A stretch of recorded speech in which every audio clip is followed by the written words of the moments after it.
Shalom, Kapiwa. Yahweh Zuri. Ano bang ibig sabihin nito? Una, God my rock. It means, it emphasizes divine stability, refuge, and salvation.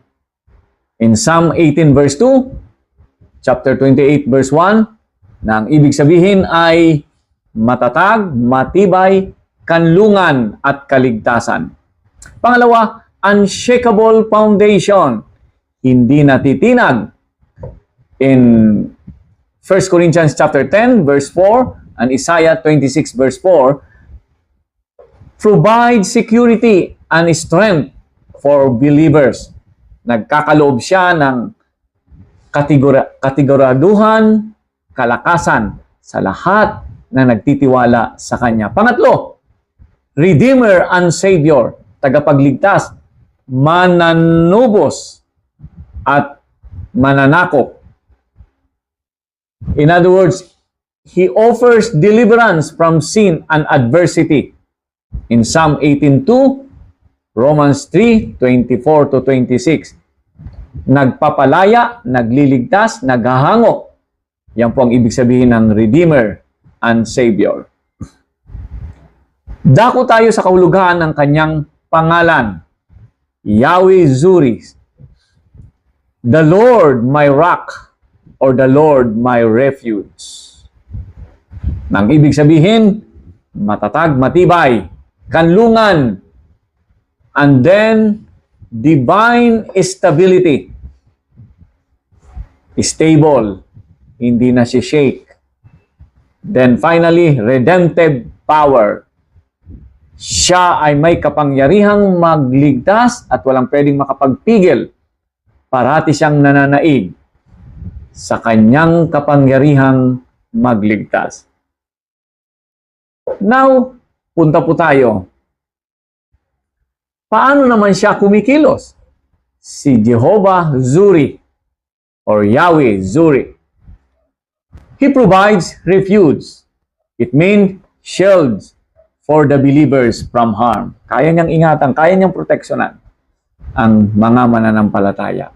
Then, pangalawa, offer salvation, saved from sin and its consequences.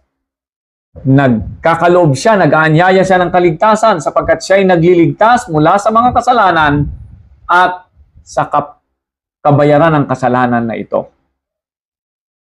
Pangatlo, strengthens believers. It means that empowers with spiritual strength. Siya ay nagbibigay, nagpapalakas sa buhay na kailangan ng spiritual na lakas. Then finally, guides and directs. It means that He offers divine wisdom and direction. Siya po'y nagpapatnubay, naggagabay, kumbaga sa sasakyang pantubig ay siya ay nagbibigay ng giya. At hindi lamang giya, kundi pinapalakas niya ang sinumang nananalig sa Kanya. At nagbibigay din siya ng gabay doon sa tamang lalakbayin sa buhay na ito.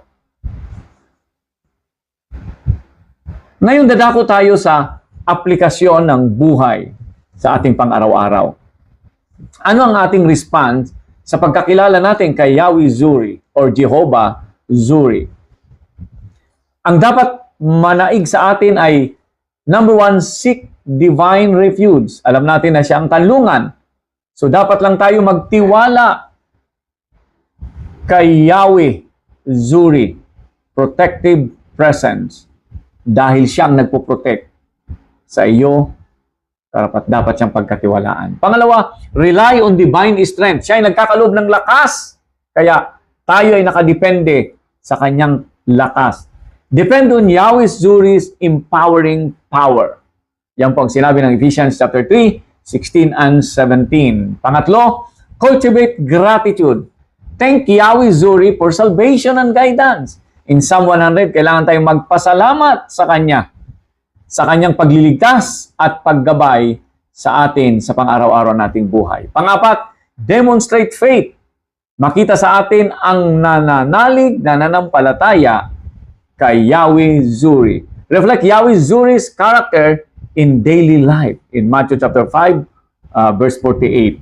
And finally, steward of His creation. We are responsible. So, manage resources wisely. Kung siya po ay naglalang, meron po siyang pinamahalaan at tayo nga po yon, namamahala tayo, that we become responsible. Not only to our environment, but to our also mga co-creation, kagaya ng mga tao, mga nilalang niya, mapagmahal, mapagkalinga, mapag-ingat. Yan po ang sinasabi rito sa as far as the creation is concerned, then we are steward responsibly. Ang buhay po na may takot at sumusunod kay Yahweh Zuri ay ginaganap ang kanyang kalooban. Sinusunod siya sa lahat ng kanyang utos, pamantayan, at merong pamumuhay na may kabanalan. Ang buhay na pinagpapala ay buhay na nagpapala.